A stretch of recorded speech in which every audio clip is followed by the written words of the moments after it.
सो अब समझते हैं कि इंट्रा और इंटर राउटिंग में क्या होता है।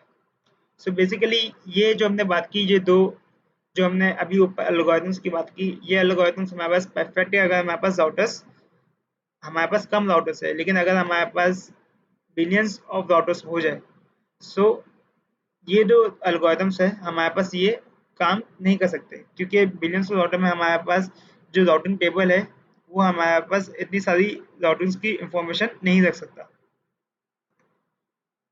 सो ये हमारे पास एक ड्रॉबैक है इन दो एल्गोरिथम्स का। इसको हम आगे देखेंगे कि हम इस ड्रॉबैक को किस तरीके से हम सॉल्व कर सकते हैं। नेक्स्ट हमारे पास है एडमिनिस्ट्रेटिव ऑटोनॉमी। सो एडमिनिस्ट्रेटिव ऑटोनॉमी में क्या होता है कि हम हमें ना बहुत सारे राउटर्स को मिला के एक ISPs बना देते हैं। जस्ट लाइक यहाँ पर हमारे पास राउटर ए है, लेट्स सपोज करो राउटर बी है, राउटर सी है। तो हमने तीन राउटर्स को मिला के ना एक है ना ISPs बना दिया। सही है। और इस ISP को है ना एक एडमिनिस्ट्रेटर कंट्रोल कर रहा है, एक एडमिन कंट्रोल कर रहा है। सही है। और वो एडमिन जो है अपनी मर्जी का इसके अंदर एक राउटिंग प्रोटोकॉल लगा सकते हैं। अब वो एक एडमिन का काम है कि वो इस राउटर को इसके जो इस ISP के अंदर जो एक राउटर है उसको दूसरे ISP के अंदर किसी राउटर के साथ किस तरह कनेक्ट करे। सही है।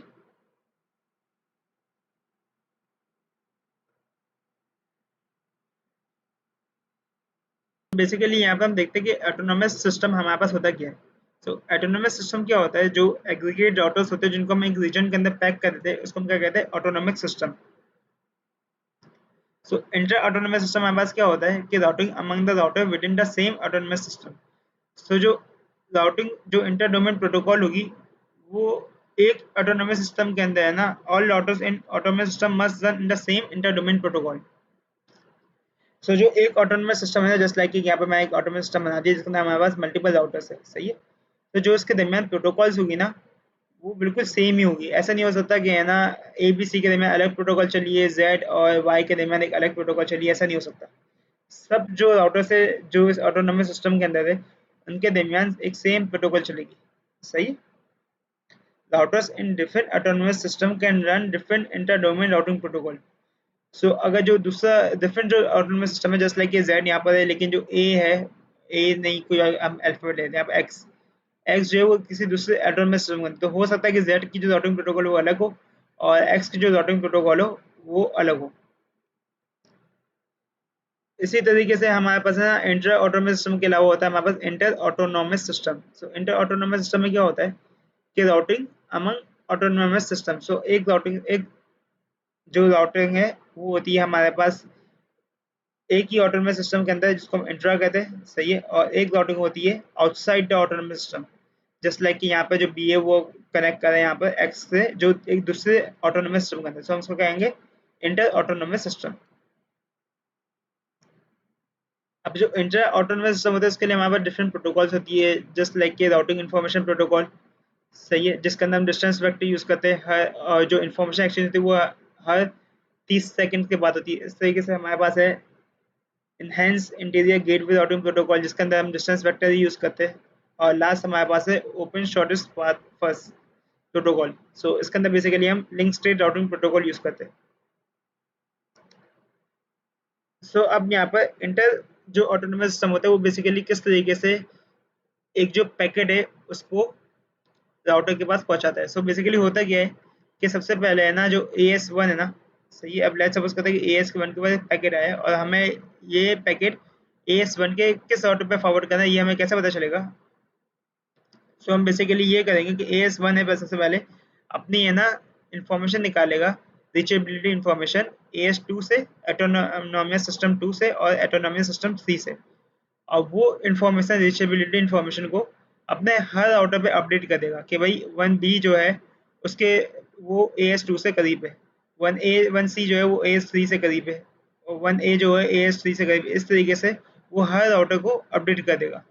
सो जो भी पैकेट रहेगा वो इस लिहाज से कि जो जिस भी ऑटोनोमस सिस्टम से करीब है वो पैकेट उस राउटर के पास चले जाएगा।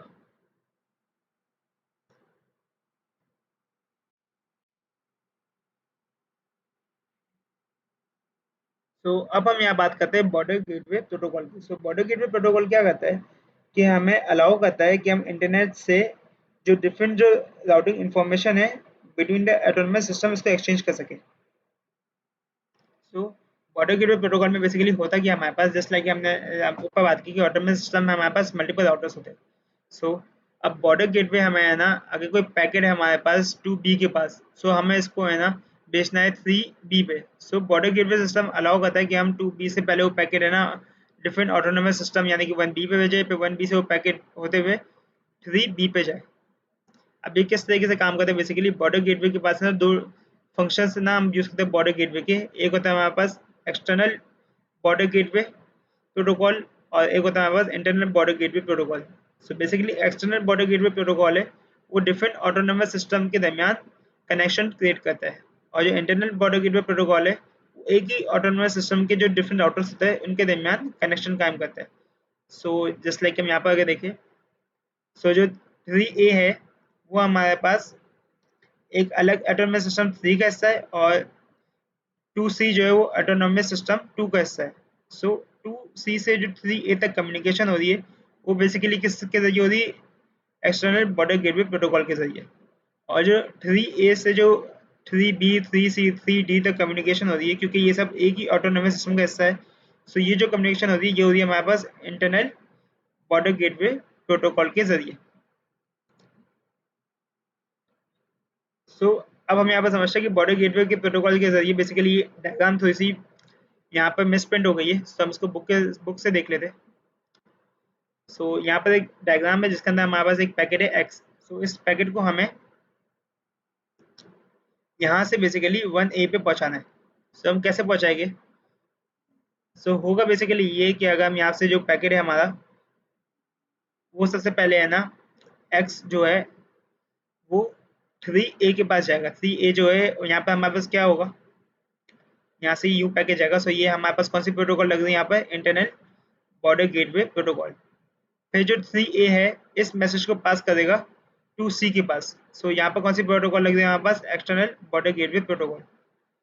फिर जो 2C है जो इसके बाकी के जो है राउटर्स AS2 के उसको फॉरवर्ड करेगा मैसेज X। सो यहाँ पर हमारे पास कौन सी प्रोटोकॉल लग रही है, ये हमारे पास लग रही है इंटरनल बॉर्डर गेटवे प्रोटोकॉल। फिर नेक्स्ट क्या होगा, हमारे पास जो 2A है वो इस राउटर को ये जो मैसेज है जो इसके पास आया है X वो उसका फॉरवर्ड करेगा 1C को, और 1C हमारे पास है AS1 के अंदर।